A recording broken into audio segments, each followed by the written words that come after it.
दुनिया भर की तरह पाकिस्तान में भी सॉइल रीजनरेशन यानी जरी जमीन की जरखेजी के मुख्तलिफ मॉडल्स चलाए जा रहे हैं। मॉडल का चुनाव इलाके और ज़मीन की साख्त के ऊपर मुनहसर होता है। किस इलाके में कौन सा मॉडल कामयाबी से चलाया जा सकता है, आइए आपको इसकी तफसील बताते हैं। रीजनरेटिव एग्रीकल्चर का पहला मॉडल मुस्तकिल बेड्स बनाकर जीरो टिलेज टेक्नोलॉजी के तहत उसके ऊपर फसलें काश्त करना है।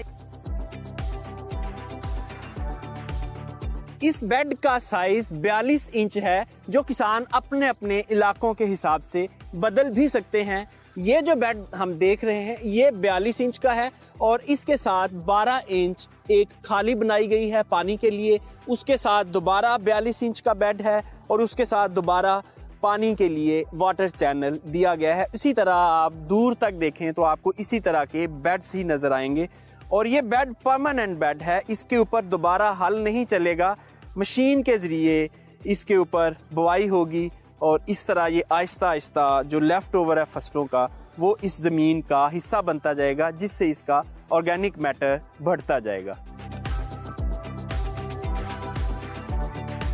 मुस्तकिल बेड्स बनाकर काश्तकारी ऐसे इलाकों में कामयाब होती है जहां जमीन रेतली ना हो। मट्टी में रेत की परसेंटेज 50 से 60% के दरमियान हो। मुस्तकिल बेड्स पर काश्तकारी के लिए सबसे पहले आपको अपनी जमीन का हार्ड पैन यानी सख्त तह का मुआयना करना होता है। इसके लिए आप जमीन में गड्ढा खोदेंगे और जहां नरम मट्टी शुरू हो जाए वहीं तक आपका हार्ड पैन है। इसके बाद सिंगल फाले वाली हल को हार्ड पैन की गहराई तक चलाया जाता है ताकि जमीन नरम हो जाए। ऐसा करने से पौधे की जड़ें जमीन में अच्छे तरीके से फैलेंगी और खुराक का तरसीली अमल तेज हो जाएगा और जमीन का एरेशन सिस्टम ठीक काम करेगा। इसके बाद जमीन को लेजर लेवल कर लें।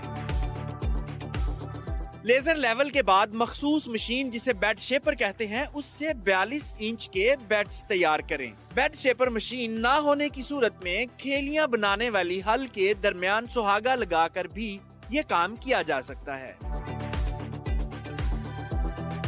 बेड्स तैयारी के बाद जीरो टिलेज प्रिसीजन प्लांटर या हाथ वाली छोटी मशीन से बीज काश्त करें और ऊपर से पानी लगा दें। इसके बाद किसी भी नामियाती मादे से बेड्स को ऊपर से कवर कर दें यानी मल्चिंग कर दें। इस मल्चिंग से जमीन में नमी बरकरार रहेगी और पानी की भी बचत होगी। मौसमी शिद्दत का जमीनी हयातियात को नुकसान नहीं होगा यानी सॉइल बायोटा महफूज रहेगा। इस मल्चिंग से जड़ी बूटियों के उगाव में भी खातर ख्वाह कमी वाक़ई होगी। ये सब मेहनत सिर्फ एक बार करने की जरूरत है।